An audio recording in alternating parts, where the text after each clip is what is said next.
How to tell if someone blocked your number on iPhone. To get started, first of all go ahead and open up the Messages application on your phone. You are now in the Messages page where you can view all your messages. Open any message from here. Go to the text bar below to type in a message and then tap on the arrow button beside to send it. As you can see, the blue text bubble turns to green at first. This indicates that the message was sent as a standard SMS or MMS text message and not in iMessage. But if you see the not delivered message below the text as shown, then this might mean that this person has blocked you. Go to the top and tap on their name. Here, tap on Call to call this person. Select Mobile to call them directly. As you can see, you cannot get through to their number.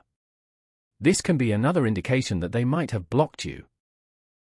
Following these steps, you can easily tell if someone blocked your number on iPhone.